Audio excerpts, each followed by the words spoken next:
Jelajahi cara baru mendapatkan informasi. Download Metro TV Extend sekarang.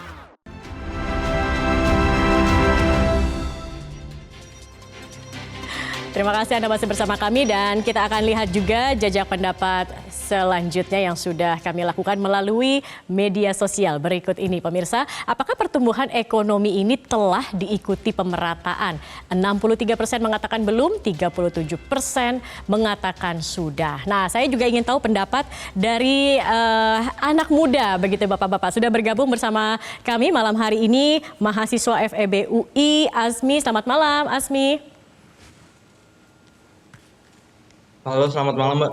Iya, tadi kita sudah melihat satu polling, Azmi, bahwa apakah kemudian pembangunan ekonomi ini setara begitu dengan pemerataannya. Banyak mengatakan belum. Nah, kalau Azmi sendiri sebagai mahasiswa FEB begitu ya, bagaimana Mas Azmi melihat apa kemudian yang menyebabkan ada ketimpangan dan tidak terjadinya pemerataan di masyarakat ini?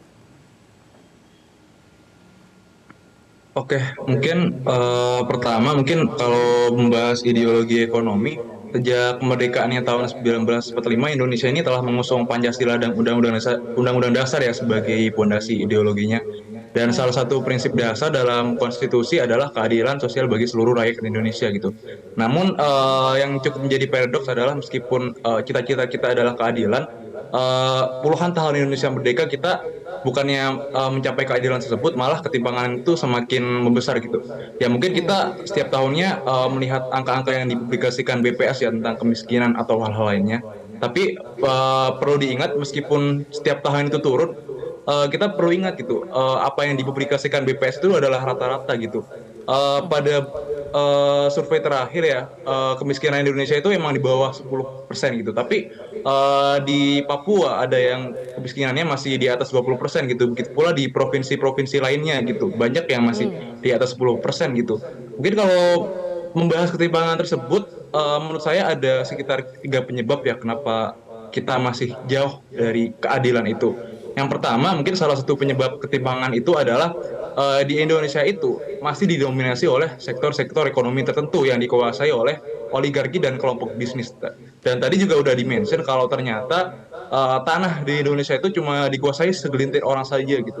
Baik. Dan implikasinya karena oligarki ini berkuasa gitu, dia juga menguasai tatanan-tatanan politik. Investasi besar-besaran yang seringkali dilakukan itu justru selalu menguntungkan korporasi besar gitu. Sementara UMKM dan petani-petani kecil semakin terpinggirkan seperti itu. Oke. Kemudian yang kedua, selain dikuasai oleh oligarki, permasalahan korupsi dan buruknya tata kelola pemerintahan juga menjadi salah satu kontributor ketimpangan gitu. Ketidaktransparan dalam penggunaan APBN, kemudian praktik-praktik korupsi dalam pembelian, izin dan lisensi bisnis juga menjadi salah satu hambatan gitu bagi pelaku ekonomi, terutama pelaku ekonomi kecil yang mereka itu sedang menuju untuk berkembang gitu. Kemudian yang ketiga, menurut saya penyebab ketimpangan adalah pendidikan dan kesehatan gitu. Pendidikan dan kesehatan itu adalah salah satu kunci mobilitas sosial dalam ekonomi gitu. Ya. Tapi melihat faktanya pendidikan dan kesehatan di Indonesia itu masih jauh dari kata merata gitu. Pendidikan di Indonesia meskipun setiap tahun anggarannya besar, tetapi pada faktanya hasilnya masih belum maksimal gitu serapan anggarannya. Begitu pula dengan kesehatan seperti itu. Mungkin itu Mbak kalau dari saya. Baik, sebuah pandangan yang luar biasa dari Mas Azmi. Pak Arief mungkin ingin menambahkan juga, waktu kita sangat singkat ini sekitar 2 menit Pak Arief. Tadi apa yang sudah dijabarkan oleh Pak Faisal juga dan mungkin juga tadi dari Mas Azmi begitu, bahwa tadi penguasaan negara sekarang sudah bergeser begitu ya ke privatisasi. Nah mungkin Pak Arief ingin menambahkan? Ya, jadi yang penting menurut saya ini ada keberanian untuk shifting paradigm. Kita belajar dari Pak Chung Hee ketika dia mendesain ya pembangunan Korea Selatan itu. Awalnya kan industrialisasi yang masif betul, tapi yang terjadi adalah ketimpangan.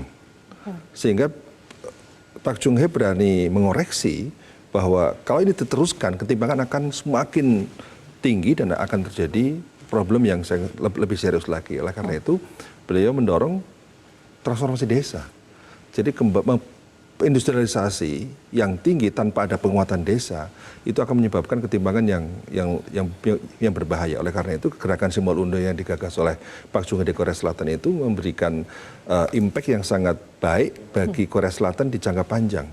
Jadi oleh karena itu keberanian kita untuk shifting ke arah orientasi pembangunan dan sebagainya itu harus kita lakukan, dan menurut saya sekarang saatnya lah momentum pada saat ini menjelang Pilpres ya, kemudian kedua pada saat kita sedang memformulasikan rencana jangka panjang pembangunan nasional, itu juga momentum bahwa kita menyusun rencana jangka panjang harus benar-benar hati-hati dan benar-benar dengan semangat komitmen ideologi yang kuat bahwa keadilan itu prinsip, bahwa kemajuan dan keadilan itu dua hal yang harus dalam satu rel.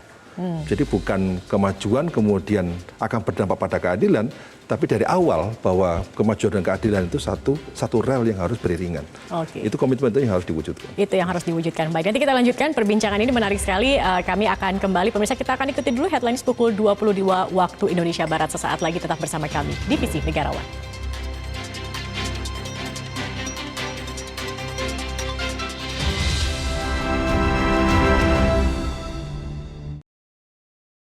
Cara mudah mendapatkan informasi dengan satu sentuhan jari. Download Metro TV Extend.